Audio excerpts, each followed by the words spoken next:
Have you ever tried explaining to somebody how you make decisions and their eyes just glaze over? It's like you're speaking a completely different language to them. So here's the thing. Most people try to understand introverted feeling through their own cognitive function lens. And that's exactly why they're missing it. Think about it like this. Explaining introverted feeling to somebody who doesn't have it in their first or second function is kind of like describing colors to somebody who cannot see colors. They might understand the concept, but they don't understand like the actual gradients of the different colors. And for introverted feelers, trying to explain why we make decisions in the ways that we do and how it feels for us to have a very strong conviction about something, trying to explain that to somebody who doesn't use introverted feeling is like they can't feel what we feel. They won't understand it. There's a set of metaphors, a taxonomy of metaphors called the hurts. So this is like somebody stabbed me in the back. It feels like somebody ripped out my heart. Some people do not experience those metaphors. It doesn't click with them. It doesn't make sense to them. That's not how they structure their world. A lot of introverted feelers use those metaphors. A lot of us innately just understand that kind of a metaphor. And so we all have different ways of understanding and doing our cognitive functions. Just like if somebody's trying to explain introverted thinking to us in the way that they do and saying that it's like you have this spreadsheet and we get finer and finer details on every little bit of information until everything just clicks and it makes perfect sense. Like I can conceptually understand that, but I don't experience the world in that way. There's a feel. There's a kinesthetic sensation to making a decision that feels right in my body, not in my head. And it's detached from the logical, like, does this really make objective logical sense? Like, for example, if you take this quote from an ISTP, I think it's actually like a recreated quote. This is from Dario Nardi's book, Decode Your Personality. I personally cannot understand it. Like conceptually, I understand it, but I don't experience life in that way. It says, I look at the world as a place to enjoy. I like things to smell good, taste good, look and feel good. I love exploring the outdoors, the peace and stillness, the little noises and different views. I feel really comfortable out there. I have no desire to be with people when I don't know anybody. It's a delightful sensation when I see an animal. Like, I understand aspects of that. But to experience the granularity of the sensory world is just not something I do. Or to say, I solve a problem by looking at all the angles, probably whatever side I need to. There is an answer, and I just need to get to the best way to figure it out, to meet my objectives and give it to people how it is without annoying anyone. I understand it, but I don't think I spend that amount of time like clarifying what is universal and true to that degree. It's just like my truth. This feels right. I kicked the mic. So I struggled with this for years in relationships and personal life, and it's a topic that comes up a lot when I talk to other INFPs. It's like I can't communicate how I feel about things. I can't communicate my style, my approach. So I want to share with you some things that I've done that have really helped me and things that I share with other INFPs as well. So the first thing is, as an intuitive, we are good at using metaphors to explain how things are. So instead of trying to go to like objectively what is happening, say it's kind of like this. It's kind of like I have this cocktail of different emotions and intentions, and my past is flavored some of it too, and I'm mixing it all up, and I'm trying to like get the perfect mix, the perfect concoction. And when I know it, and I get a little sip of that, I have this like conviction. It just feels right. Okay, that's a metaphor to explain how things are. Maybe it's an analogy. I really can never keep those straight, and that's a thing that introverted thinking would do, that introverted feeling, at least me, really struggles with. And that's okay. That will bring us to our next point very soon.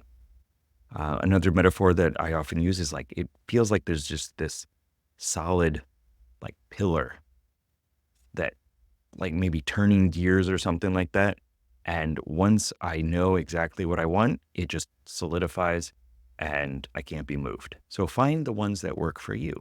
What have you done in the past? How have you explained it before that resonated, that made sense, even if just a bit?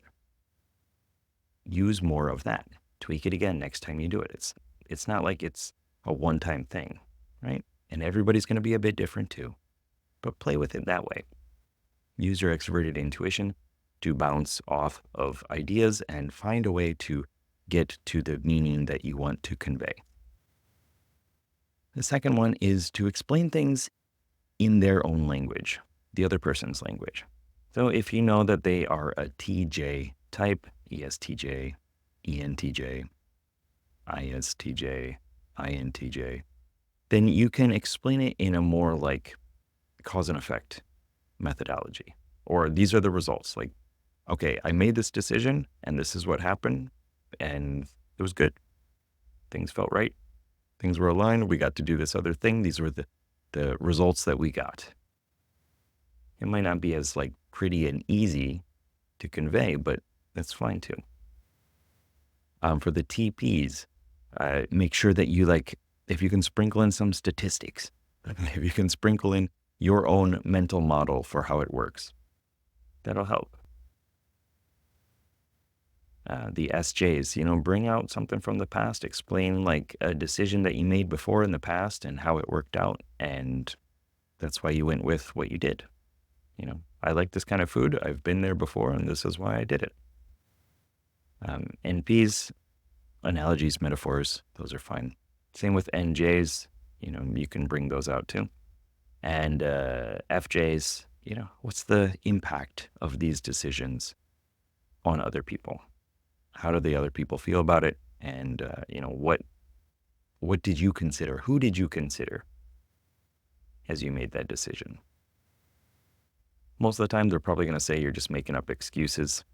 At least I get that all the time, but that's okay too. I mean, it brings us to our third point of, do you really care? Like, does it really matter that you convey what's going on inside you to the other person? If it does, then stick with it, keep at it, and keep doing it.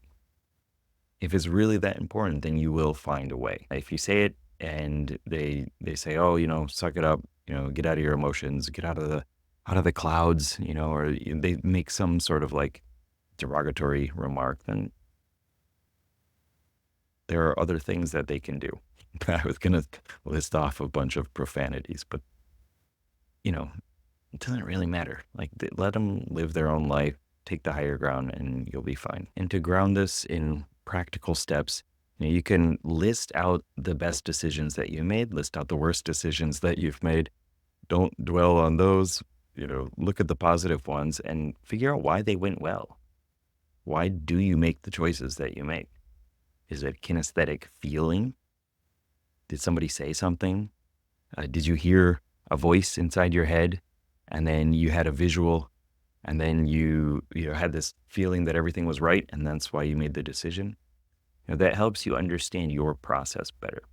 And the clearer that you understand how you do and why you do the things that you do, then you will be able to communicate it better. And you can always go up a level and go meta to the whole thing and say like, this is who I am. I'm this kind of person. This is really important to me. These are my values. And so that's why I made that decision. I feel that this is good or this is bad. So I made the best decision in the moment that I could that aligned with that choice. You don't need to explain everything. You just need to have the conviction in yourself that you can do what you want to do. Of course, it's not, as long as it's not hurting anybody else, and I'm sure you understand that too. I'm sure that resonates with you. And the key is building bridges and communicating these things, not completely describing or defending your process. If they really want to know more, you can give them more. But you're not broken. You don't need to defend yourself. But it does help to communicate it in a way that the other person can understand. So remember that your introverted feeling is not broken. You are not broken. You're just using a different language. You're communicating in a different language than most other people can understand.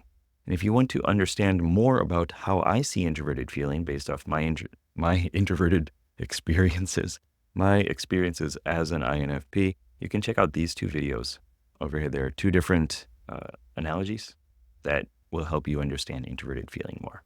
Good luck, have fun.